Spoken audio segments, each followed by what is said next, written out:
passive income ideas that can make you hundreds of dollars per week to even like thousands of dollars per week. So in this video I'll be giving you 10 passive income ideas, and then for each one I'll be breaking it down in terms of the effort that is required to get started, as well as the investment, the level of investment required, as well as the effort required to maintain, as well as the risk. Hi guys, my name is XIREN. Welcome to my channel. If you haven't already subscribed, please support the channel by subscribing, and if you find that you like this content, don't forget to like. So before we get to the ideas, let's define what passive income is. So passive income is income that you don't have to work actively for.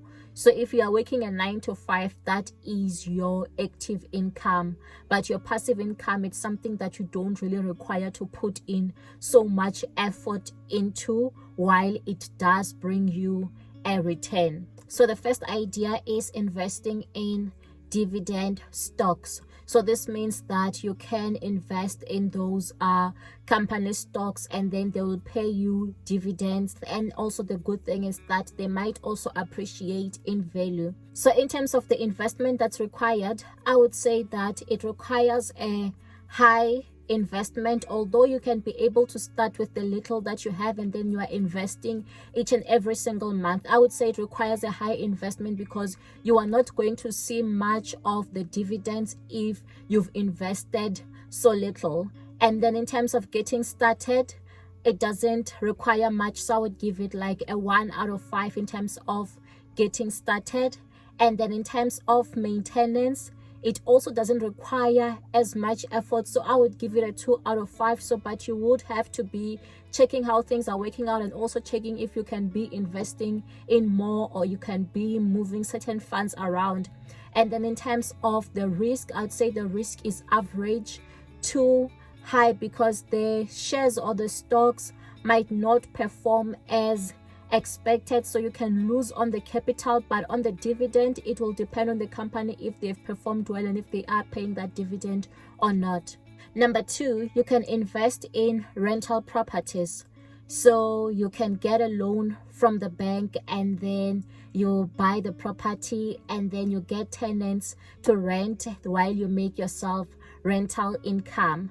But in terms of getting started, or in terms of the investment that's required, I would say it's high, because you are going to need like proof of income if you are to have a loan, proof of income. Your credit score needs to be very good. You might also need to pay a deposit. So I would say that it's quite high. And then getting started, I would give it like a 4 out of 5, because you still need to find the place to buy, and also the buying process or the transfer process can take a bit of time, can take a couple of months. And then in terms of maintenance, you can decide if you want to maintain the property yourself, or if you are going to hire a property manager which can lessen the load. So I would say in terms of maintenance, it can be a 2 out of 5, and if you have a good tenant. But if you have a bad tenant, it can be a bit higher. And then in terms of risk, I can say that the risk in terms of having a rental property, it's an average risk, because you are going to be getting that rental income every month. But also just factor in for months when you don't have a tenant, or maybe for months where you find that the rental income does not justify the amount that you are paying to the bank, as well as the rates and levies and taxes and all these things.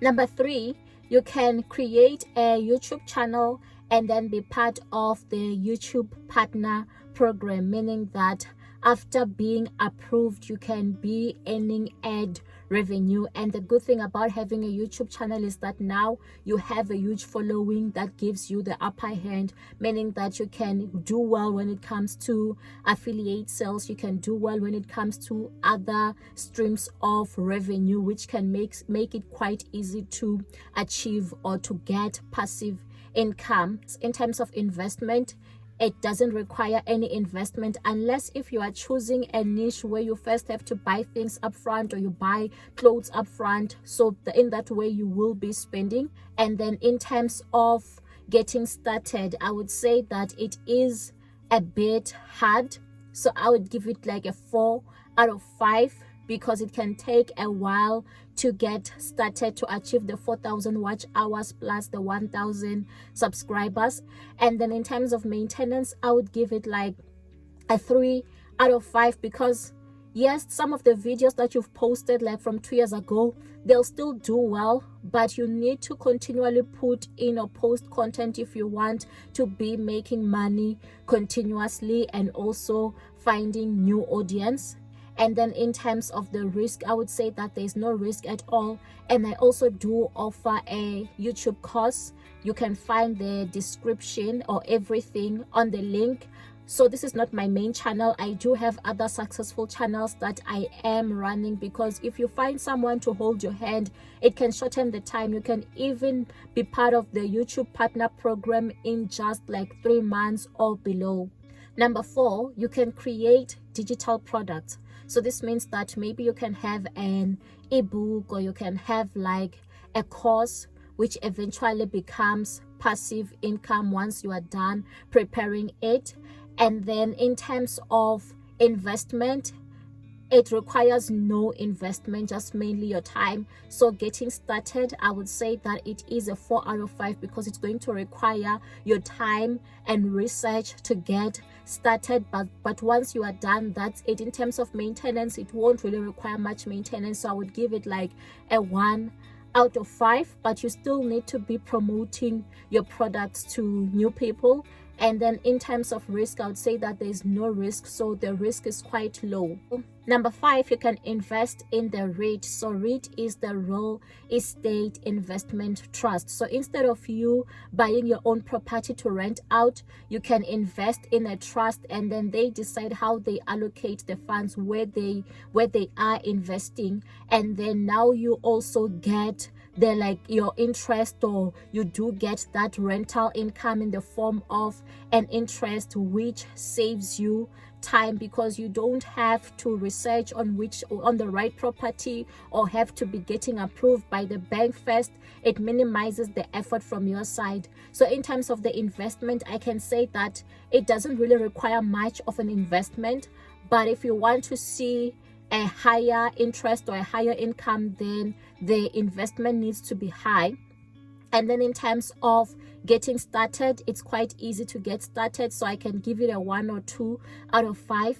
And then in terms of maintenance, it doesn't require any maintenance, so it can be like a 1 out of 5. And then in terms of risk, the risk is quite low, so I can say risk is low to average. And then number 6, you can invest in a high yield savings account. So this means that you just put in money and then it earns interest, but that's if the interest rates are good, or you can invest in a fixed deposit. So in terms of investment, I would say that it requires a high investment, because if the money that you're going to be investing is low, you're not going to see much of the interest. And then in terms of starting up, it's quite easy. As long as you have the money, you can open up the account. And then in terms of maintenance, there's 0 maintenance. And then in terms of the risk, there's no risk at all, so that is low risk. Number 7, it's affiliate marketing. So you can be promoting affiliate products through your links or to your audience, and then you get a commission from it. So in terms of investment, it doesn't require much of an investment, so I can say 0 or no investment. And then in terms of getting started, you might need to have an audience, or you might need to have a platform where you are going to be promoting to people, whether on social media. So I can give it like maybe a 3 out of 5. And then in terms of maintenance, the maintenance is minimal. It can be a 2 out of 5, but you just want to continue promoting the products as well. And then in terms of the risk, there's no risk at all, because many of these affiliate programs, they don't require you to be paying an upfront fee. Number 8, you can decide also to be a lender. So you can be loaning money to your peers, you can be loaning money to people, and then they pay you back with interest. It's something that I've tried in the past, but I've stopped doing it. And then in terms of the investment, it does require some money if you want to be making more in terms of your interest. And then in terms of getting started, depending if you are taking the legal route or not, it can be require so much to get started, like a 4 out of 5, because in my case I had to register with the NCR, which is the National Credit Regulator. So that process can take a bit of time, and then you like must familiarize yourself with everything, how everything works. And then in terms of maintenance, you'll have to be reminding them to pay, you'll have to be collecting and issuing out loans, but it's not every day where people will be borrowing. It's normally maybe during like your month end time. And then also in terms of risk, I can say the risk is like average to high if there are those people who are not going to be paying you back.